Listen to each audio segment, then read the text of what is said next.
Hey everyone, Brian Zane here, and I am back once again doing the Raw review. I hope the folks at the Thunderdome with the screen open for me. I'm looking forward to watching this week's show to see if anything in this universe at all has changed since I left. Randy Orton opens the show with a promo, talks for a minute about his opponent for the evening, KEITHLEE, then turns his attention to Drew McIntyre, and he says he takes great pride in the fact that he hit him with 3 punts 2 weeks ago, finally fracturing Drew McIntyre's jaw. It's crazy that, in the weeks leading up to this point, the punt was a one and done. If he hits you with the punt once, boom, you're pretty much dead. Like, no one recovers from that. Meanwhile, in this one, Drew takes 3 in one evening, and he finally takes the third one is what actually injures him. So you've already kind of killed the magic of the punt by doing it 3 times in a row. Oh, but the best is yet to come, because what happens is, as Orton talks about what he did to Drew and he wants Drew to forfeit the championship, you hear a siren. Is it Scott Steiner? Because it sounds like Scott Steiner. No, it's an ambulance. An ambulance rolls up there and Drew McIntyre pops out and it plays his theme. That is one very advanced ambulance. It plays Scott Steiner's theme. It plays Drew McIntyre's theme. I wonder whose else it plays. Drew is all business. He doesn't say anything. He just gets in the ring, ducks a clothesline, hits a claymore, and then he leaves. Pretty short and sweet rebuttal. Then after the commercial break, Drew gets a finger wagging from Adam Pearce backstage, who says he's not medically cleared because of his injury, so he tells Drew to leave, and Drew says he's going to leave, but he doesn't leave. He doesn't leave at all. Earlier in the day, the Hurt Business harass a humble janitor, and then we go live to a 6-man tag match as the Hurt Business take on Apollo Crews, Ricochet, and Cedric Alexander, who they assault on his way to the ring mid-entrance. By the way, since I took my break, Lashley has become the new U.S. champion. He beat Apollo for the belt at Payback, which, I thought was a given that it was going to happen. I'm surprised that we had to go through an entire program with Apollo and MVP first to get to that point.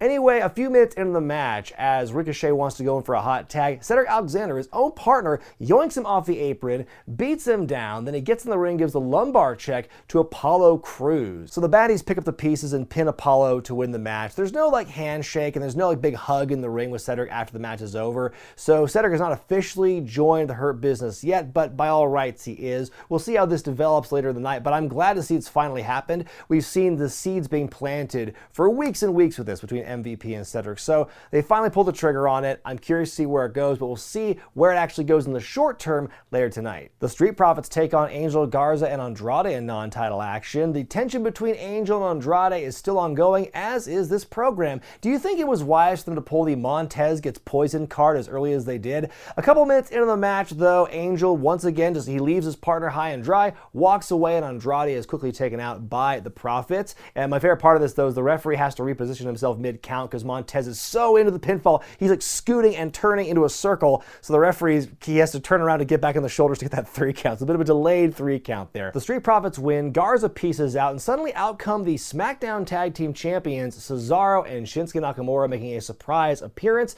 The SmackDown champs want to show everyone who real tag team champions are, and they challenge them for next week for a champion versus champion match. They're going to use that brand-to-brand invitational. Remember that gimmick they busted out a while ago? Well, it's going to happen again with this match here. The 2 teams trade some words, and the Street Profits want the smoke. Actually, a great line by Montez here where he says Cesaro has had so many partners he should be tested for an STD, but the SmackDown champs get the last word, and then they go off. I'm excited to see this match next week here. I love all 4 of these guys. I love the Street Profits as a team. I love Cesaro and Shinsuke independently and as a unit here. And Cesaro makes all of his tag team partners look brilliant. Historically, he's been a great tag team wrestler. And so I think that this match is going to be great. But I do echo the sentiment of a lot of people online in that I think that they should really merge the tag titles at this point. I think that a lot of the belts should be merged, as a matter of fact, until the pandemic is over, and then they can go back to a kind of whatever a normal touring schedule is, whatever that's going to look like a year or 2 from now, basically. Unify the belts, and just since they're all going to be based in Orlando anyway, just have them have fewer belts to trade around and everything.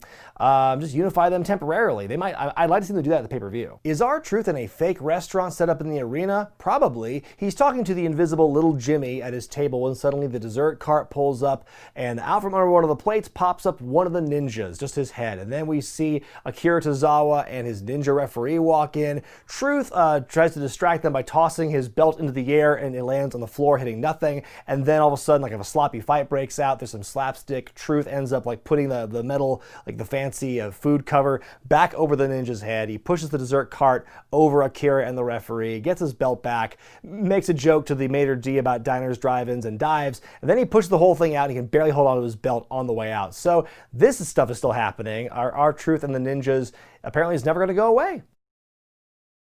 Well, last week on Raw, they forced the Iconics to break up, which I think is a damn tragedy. It's a shame that happened, and what's even worse is neither woman gets to keep the awesome theme they had. They each have their own individual themes now, and according to her Titantron, Billie Kay is now a femme fatale. These two have a one-on-one match with each other for reasons. It's never really adequately explained why they're fighting here, but the ladies have each other pretty well scouted, obviously, because they're so close. Samoa Joe with a really funny line on commentary here, talking about, you know, turning your back on partners and stuff, and Samoa Joe goes, "Well, I've betrayed many of my friends in heinous ways, and it's generally worked out for me." I'm paraphrasing what he says here, but it's pretty funny. Peyton ends up hitting Deja Vu to win the match, and afterwards, some good sportsmanship where she helps Peyton up and they hug and everything, which is nice to see. It's always kind of a tired trope in wrestling, and especially lately in WWE, where they'll break up a tag team and one partner betrays the other one, like beats them down and everything. We just saw this last week with Bayley and Sasha, and so, you know, we didn't get to see that here, which I think is fine. Let tag teams, you know, even if they're forced to break up, at least let them still be on good terms with each other and like kind of go their separate ways in a peaceful, amicable way with no acrimony. But be that as it may, I just wish they didn't break up. We get an interview in the ring with the whole dang Mysterio family. That's Rey, Dominic, Angie, and Aaliyah. Rey says he doesn't have a timetable for his return from his triceps injury, but he can't wait to come back in the ring and get hurt again 2 weeks later. Dominic tries to speak, but he's cut off on the big screen by Murphy, who blames the Mysterio family for his excommunication from the Messiah Maniacs last week, wants to up the ante with Dominic tonight and make it a street fight, to which Dom accepts. And of course, his debut match, if you recall, at SummerSlam was a street fight, so you can bet he's pretty proficient in that kind of match type. Backstage, Adam Pearce sees Drew McIntyre still hanging around the arena going, "Hey man, why haven't you left yet? You said you were gonna leave." And then whatever Drew says, it's mostly indistinct. I can't really hear what he's saying here in the feed, but he basically says he's gonna leave soon. He doesn't leave. Our next match sees Asuka and Mickie James teaming up to take on Natalya and Lana. Last week, Mickie challenged Asuka to a championship match. Natalya and Lana took offense to that, which leads to this tag match right here. I really want to see Lana and Natalya, you know, really own the whole team thing they have going on now. Start wearing matching outfits. I want to see Lana in like the full body studded leather suit that Natalya is wearing in the ring here. Mickie gets a blind tag early on, setting up tension with her and Asuka, and she gets worked over for most of the match, it ends up. And then at the end, she goes, "I'm going up!" She says she's going to go to the top rope. Another blind tag, this time from Asuka. She gets in there, puts the Asuka lock in on Lana. She taps out. So a bit of tit for tat between Asuka and Mickie here as they go into their title match next week on Raw, which I'm looking forward to. If you recall, one of the big reasons Mickie got re-signed in the first place several years ago was her awesome match she had against Asuka for the NXT Women's Championship at TakeOver. So obviously several years have passed since then. Will this match next week live up to the hype or the expectations after what we saw in their first encounter many years ago? Time will tell. Backstage, the Hurt Business and Cedric Alexander get ready to go out for the VIP lounge, but Shelton Benjamin pulls Cedric aside and basically says, "Hey, if this is some kind of swerve you're going to plan on us, some kind of a sneak attack, I will find out and I will hurt you." I do like this very threatening Shelton Benjamin. I didn't like the whole being asked a question, then staring off in the middle distance for a while, then smiling and walking away Shelton Benjamin we had last year, or maybe was it 2 years ago. Anyways, the VIP lounge and the Hurt Business welcomes their newest member, Cedric Alexander, who, to commemorate the occasion, is now wearing matching black and gold tights to go with everyone else in the group. Cedric on the mic explains why he did it. Basically, he's tired of getting, you know, on the business end of a beatdown. His wallet's hurting. He wants to learn and he wants to earn. And he's also talking about how, you know, he can't be hanging around with Apollo Crews and Ricochet all the time. They're dragging him down. Finally, the Viking Raiders cut him off, and they're joined by Apollo and Ricochet, and they has fight, and then we also has an 8-man tag match. Yay for double duty! The match itself was okay. I really enjoyed the work between Cedric and Ricochet in this matchup here, not just like in the moves they did, but also like the body language and what the story they told in their faces and everything. You know, really putting over the hurt that Ricochet felt over Cedric's betrayal earlier in the night. At one point near the end, Ivar does a big dive onto everyone on the outside, and in doing so, apparently hurts his leg to the point where he has to just throw the X up immediately after landing. He seems to be in a lot of pain, which really sucks. And you can tell they're going home early on this one because Cedric hits a Michinoku driver on Ricochet. Ricochet clearly kicks out at 2, but the referee's like, nope, we're going home. So 3 count, match is over, the baddies win, which, you know, makes sense. You know, that's the desired effect. The heels win, the Hurt Business win the day and everything. I mean, it just sucks to hear about Ivar getting hurt. I hope it's not too serious. You know, JD from New York made a really good point on Twitter. It's like this injury happens over a match, which we've seen some kind of permutation of this over and over again for the last several weeks. How many weeks now has Apollo Crews and his friends been wrestling some version of the Hurt Business? It's just one of the recurring things we've seen on this show, and there's been like no deviation. I took 2 weeks off from watching Raw, and I come back to this, and it feels like almost nothing has changed. Almost everything is exactly where I left it. That's crazy.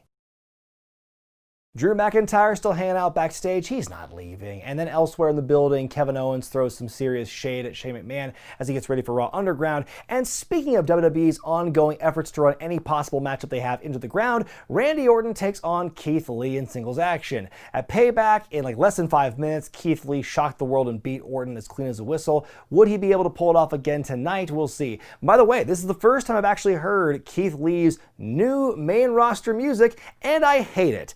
You know, it's bad enough that the music is so generic rock and everything, it doesn't really fit his style, but they kept the opening where it's the bask in his glory, for he is limitless. And like, if you're gonna do that, if you're gonna keep that part, at least make the generic rock afterward in the same key as what they had in the opening. It just does not jive well. At least Keith is no longer wearing the skirt. I'm pretty sure this match officially goes longer than what they had at Payback. The story here is that Orton keeps trying the RKO, but just through sheer force and will, Keith Lee does not let it happen the first couple times. I love the first time where he just puts his hands on his knees and plants himself, and that alone blocks the move. I've never seen that before. It was pretty cool. Finally, the RKO in the third attempt is finally connected. Then Orton walks right into a Claymore by Drew McIntyre. The match ends in a DQ. Why even have these two fight in a rematch if it's going to end that way? And so then Drew gets on Orton's level and tells him he wants him to see Drew in his nightmares. Goes to leave, another finger wagging by Adam Pearce on the stage, and that's the end of that storyline for the evening. Or is it? All right, so the next couple segments really confused me here because you started with Raw Underground, okay? Kevin Owens versus Aleister Black. And the story is that Black's been beating up Kevin for the last couple of weeks with no real explanation as to why. So they have this fight here in the Underground. They're brawling, they roll to the outside of the ring, we go to commercial break, but we don't go back to that fight. No, we go to a different match entirely. We've got a series of handicap matches. You got Shayna Baszler and then Nia Jax taking on the Riot Squad, Liv Morgan and Ruby Riott, 1-on-2 back-to-back, because apparently Nia Jax like put Shayna up to it, and then Adam Pearce is like, great, let's have Nia do it as well. That's why we have that. But this fight apparently still going on, and we don't get the update just yet. This fight, this handicap match at least, is a lot more competitive than I thought it was, and I thought it would be. And the story here is, Nia and Shayna don't get along. They're kind of like an uneasy relationship, but they're trying to make it work out basically. And so Nia's like throwing shit at Shayna, and Shayna's like, you want me to do your Samoan drop? And so she picks Liv up, but Liv rolls through it and pins Shayna to win, which shocked the hell out of me. Way to have Shayna lose that match there. At least it was a handicap match, so at least she has some kind of protection. But we don't go right into the next handicap match. No, we go back to Kevin Owens and Aleister Black, who are still fighting, and they've been fighting the entire time. I think that makes this officially the longest fight in Raw Underground history. And then we leave that match again to go back to the ring for Nia Jax versus the Riot Squad. What is happening here? As the match is going on, the lights flicker out, and all of a sudden we see Retribution take over the screens of the Thunderdome. We see their logo, and then we do a dissolve to like 5 of them, like in a dark, dingy room, cutting a promo. It's like 2 women and 3 guys. The woman on the left is clearly Mia Yim. The eyes don't lie. And we hear one woman talking. We get to, like, distorted voices, so it's like deeper than their natural voices. So a woman's talking about how WWE left them discarded and alone, which does lend credence to the theory that maybe Retribution is just a bunch of like the wrestlers they released back in April. And then one of the guys talks, and it's clearly Dijakovic. There is no denying who's under that hood as he's talking. You cannot convince me otherwise that it's not Dominik Dijakovic. It's clearly him. And so basically they say, they're going to, they use a lot of big flowery words for this one, a lot of 2-bit words, how they're going to infest and infect the WWE locker room and the universe. They finally have a promo here. They finally have a mission statement, which I'm glad to see that. Like, I think Retribution started off really hot and like really high impact and energy, and then they've really been like kind of squandered, where it's like their run-ins happen in these really kind of inconsequential matches, and they're certainly not breaking shit anymore. No, they're not breaking the expensive LED screens of the Thunderdome. They wouldn't do that. So yeah, I thought the promo itself was like, okay, we at least have like some development in the storyline now. We've heard them speak. It's obviously Dijakovic who was talking there at that one point. I don't know who the woman who was talking was, but the other woman in the shot, definitely Mia Yim. Backstage, the Mysterio family once again being interviewed about the street fight, and Ray says they're all going to be in Dominik's corner here, and that if Murphy tries any funny business, they will be ready. Good foreshadowing. And then finally, after all that time, we go back to see Kevin Owens and Aleister Black still fighting in Raw Underground. After all that time spent with them fighting, it ends in a bullshit finish where Dabba-Kato, Babatunde, whatever you want to call him, just beats them both up and stands tall in the ring. I'm so glad we dedicated so much time to that, and in such an infrequent way, too. God, that was so confusing. I hate that format. Backstage, Randy Orton's got his bag and he's trying to leave, but Drew McIntyre attacks once again. He's beating him up in like the practice ring, which is also the interview stage as well. He shoves Orton's like jaw into the turnbuckle post, then hits him with one more Claymore in the ring to send Orton to the hospital. So, tit for tat, 2 weeks ago, Orton hit his finisher 3 times, and Drew, it just gives it back in full 3 times the Claymore, and now he's going off in the ambulance. I like this thread here. I like the story of just kind of Drew getting his revenge, not allowing Orton to get a moment's rest this week. I said before in this review, like, Drew McIntyre is booked very strongly as champion, where it's like he's not taken down very often, and when he does, like, it's not very long before he gets his revenge. So I think it was, very evenly matched here. I'm curious to see how they're kind of like build it to the go-home week before Clash of Champions when they fight for the championship now. I guess they'll both be rocking like kayfabe injuries, so we'll see where it goes. In your main event, it's a street fight as Dominik Mysterio takes on Murphy. All the Mysterios are there, and they're all wielding kendo sticks. And boy, Angie and Aaliyah sure have the confidence on their body language, as if they know how to handle those things. The match begins pretty fast, fight on the outside. Dominik goes into the digital crowd and dives off one of the screens. One of the fans' heads he jumped off there onto Murphy before the commercial break, but Murphy has things firmly in control for most of this match here. And finally, Dom's tied up in the ropes, but Angie and Aaliyah kind of untie him while Ray distracts Murphy, and finally we get the sliding sunset flip powerbomb by Dominik, which is very impressive for a guy his height, onto Murphy through a leaning table on the outside, and they bring him back in the ring and they tie him up into the ropes now, and very reminiscent of what happened several weeks ago before SummerSlam. Ray and Dominik each take turns just whopping the shit out of Murphy with kendo sticks while Ray is like talking trash through the screen to Seth Rollins.